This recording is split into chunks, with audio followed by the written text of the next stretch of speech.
आजच्या या उत्सवासाठी उपस्थित असलेल्या आजच्या शिवजयंती उत्सवाच्या निमित्तानं किल्ले शिवनेरी उपस्थित आपल्या राज्याचे मुख्यमंत्री आदरणीय श्री देवेंद्रजी फडणवीस साहेब, उपमुख्यमंत्री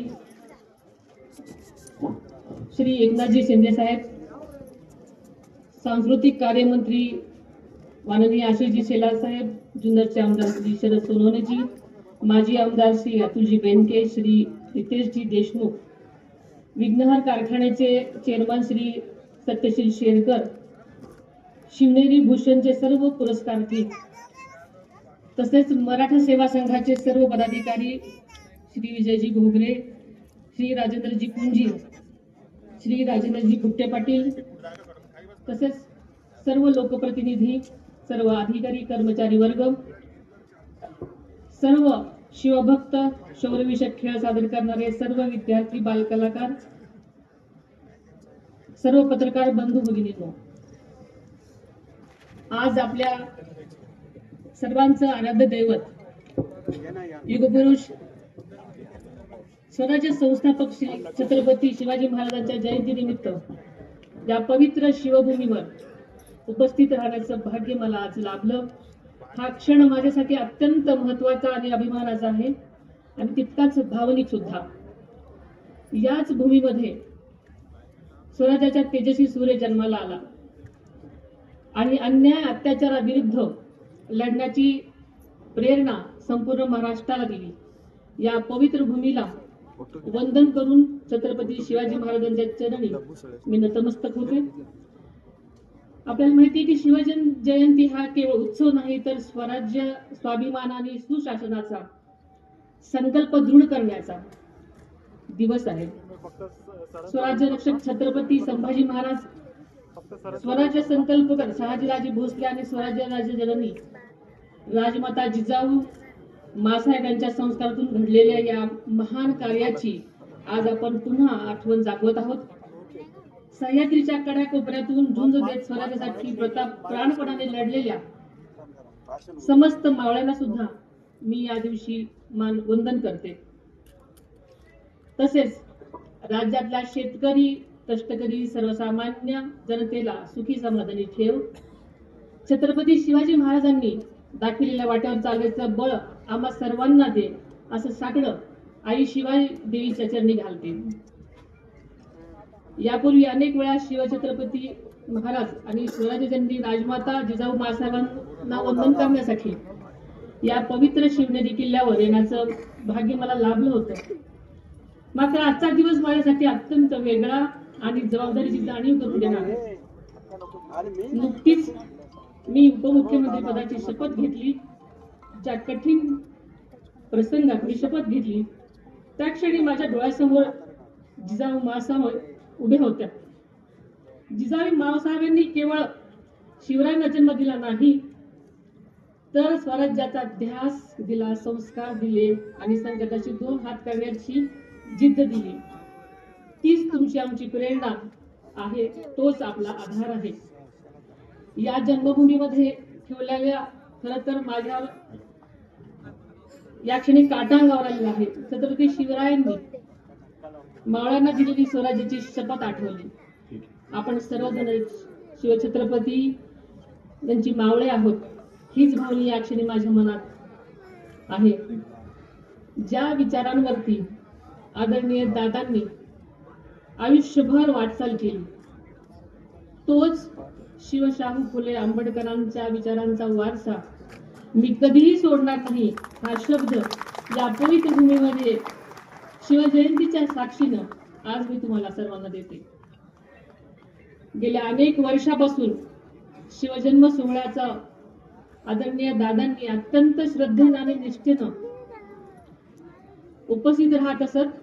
शिवनेरी किल्ला ही शिवभूमी त्यांच्यासाठी केवळ ऐतिहासिक स्थळ नव्हतं, तर ते त्यांच्या विचाराचं आणि कार्याचं प्रेरणास्थान होतं. आज ज्या ठिकाणी उभी राहून मी भाषण करते, याच ठिकाणी आदरणीय दादांनी अनेक वेळा छत्रपती शिवाजी महाराजांना वंदन केलेलं आपण सगळ्यांनी पाहिलेलं आहे. स्वराज्याचा संदेश जनतेपर्यंत पोहोचवलेला आहे. या कार्यक्रमाचे संयोजन आणि आदरणीय दादा यांच्या मधला स्नेहाचा धागा अत्यंत अतूट आणि जिव्हाळ्याचा होता हे आपल्या सगळ्यांना माहिती आहे. तोच स्नेह, तीच परंपरा आणि तो विचार आपण सर्वांनी मिळून यापुढेही तितक्याच ताकदीने आणि निष्ठेने जपायचा आहे. आदरणीय दादांना या पवित्र शिवनेरी किल्ल्याविषयी केवळ जिव्हाळाच नव्हता, तर या शिव जन्मभूमीचे सौंदर्य वाढावं, तिचा ऐतिहासिक वारसा जपला जावा आणि भावी पिढ्यांना अभिमानाने दाखवता यावा, यासाठी त्यांनी सातत्याने आटोकाट प्रयत्न केलेले आपल्या सर्वांच्या समोर आहेत.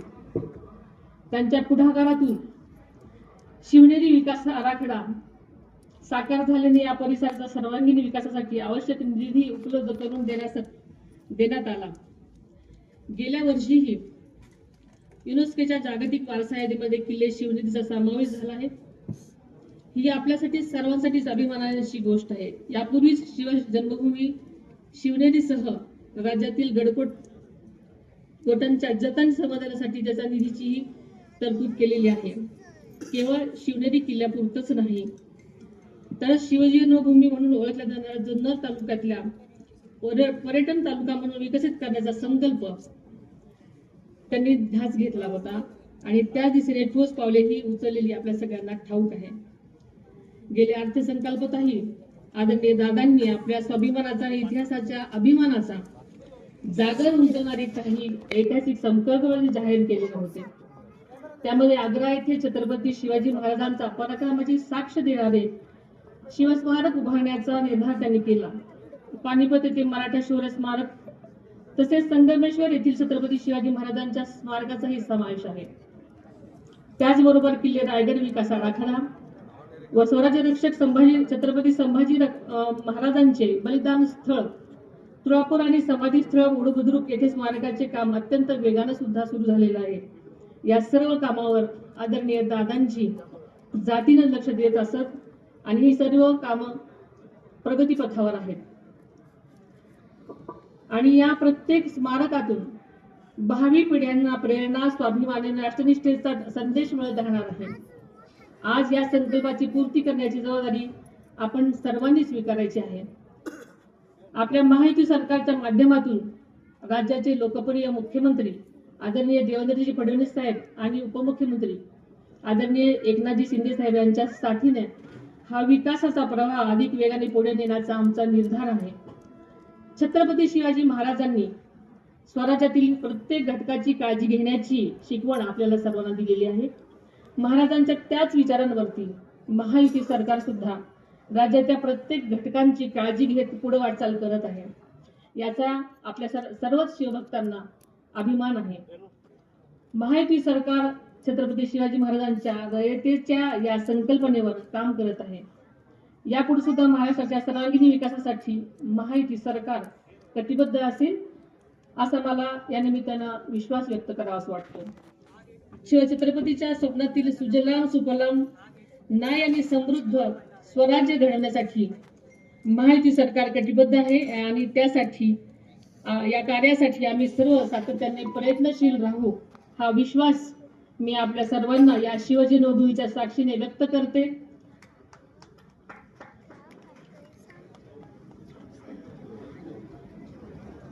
आणि इथेच थांबते. जय हिंद, जय महाराष्ट्र. छत्रपती शिवाजी महाराज की जय. जय जिजाऊ, जय शिवराय. धन्यवाद.